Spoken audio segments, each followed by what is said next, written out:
She's won this race before in dominant fashion, but now she's on the home team. She's got a GC lead, pressure on Elisa Longo Borghini for the final, or the main mountaintop finish, only mountaintop finish of this race. We've had exciting racing so far in the UAE Tour for women. This is the Jebel Hafit finish, 10Ks, about 6.5%, but the climbing's actually irregular.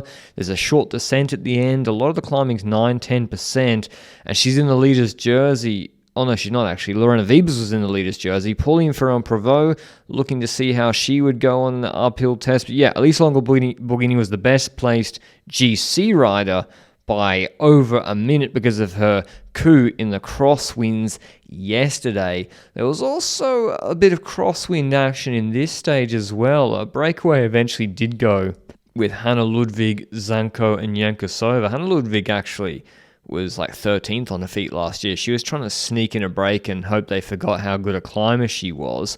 But there's crosswinds and nervousness. The cross headwind here, you see how it narrows through the roundabout, and then that teams just decide to put it in the gutter, and there's splits created. But there's a roundabout where they turn around 180 degrees with 69 Ks to go.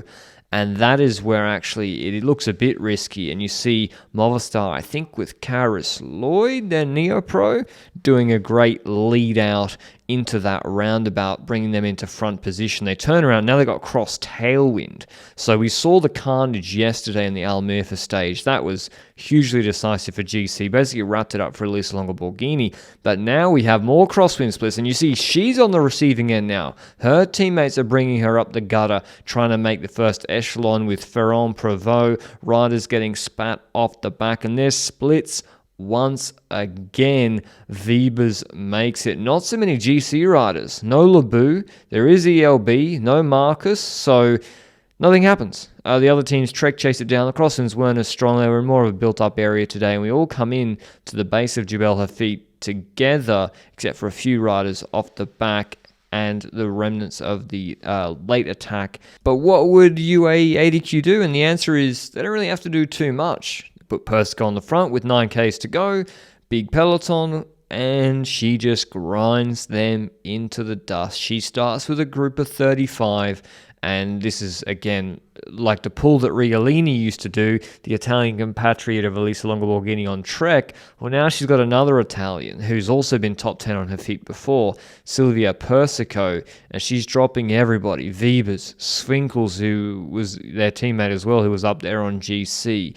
Riders are looking under pressure. If you just do like a relaxed shoulder analysis, and you can just see like ELB, she just looks relaxed and the shoulder's not rocking so much. And then when Persico goes again, when it gets steep here with 6Ks to go, Pauline Ferrand-Prévot's dropped, Lebu's under pressure, Georgie and Dygert are gone, and so the big names are getting taken down from the pull of Silvia Persico. Mavi Garcia throws in a dig. She lost a lot of time in the crosswind. She's also crashed. And was this bait? Was she trying to go for the stage win? In the end, it was, I think, a 1-2 move to set up her Jaco Alula teammate who's just joined the team, Trinka Colonel, but she isn't able to counter. Malcossi's there for human-powered health. Also, Kim Pina, who's I thought a classics rider. She got a 1-year deal. She 27 last year, I think. 1-year deal to Mauritian on AG Insurance, the African rider. And then she was so good in the classics last year. Now she's up there in the last 5 on Jebel Hafit, but she's not able to follow Elisa Longo Borghini. There were 4 Italians, by the way, in that group of 6. So Italy having an absolutely huge UAE Tour women. But wow.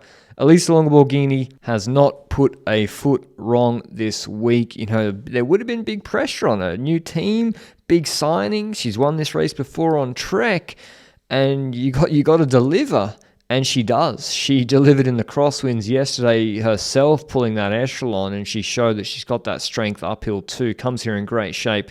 Absolutely dusts everybody. Niedermeyer and Trinka Colonel were pulling a little bit. Persico returns to the group behind. Huge effort from her, but it's a 35-second gap ELB will take to the finish. So big stage win for her on top of Jebel Hafit. Well, we see Pogacar on UAE do this in a couple of weeks in the men's edition, but she wins the stage and GC wrapped up by a huge margin.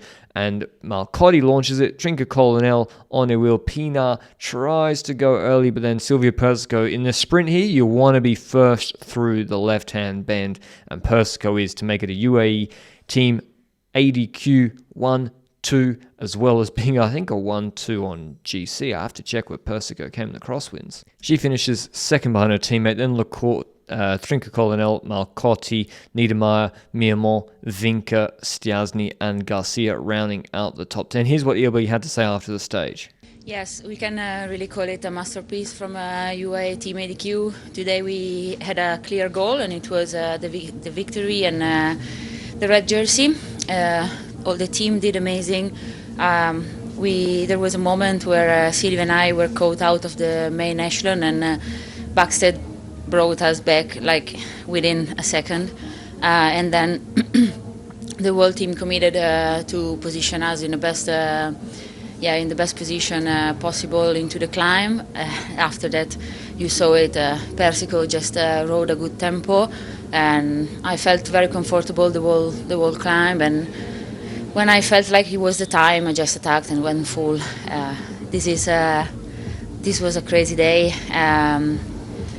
I really wanted to win. First victory with the team, and I really wanted also to win because a few weeks ago my family lost a friend, and that's for him.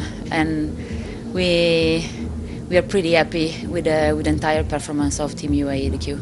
In terms of GC, ELB and Persico make it an Italian 1-2 and a UAE 1-2, and 2-second gap to Lecourt, it says there, on in third. Hope you enjoyed the UAE videos. We've got the last stage tomorrow, sprint stage. Will Vibers make it 3 out of 4? Or will someone else like Charlotte call challenger? Until then, ciao.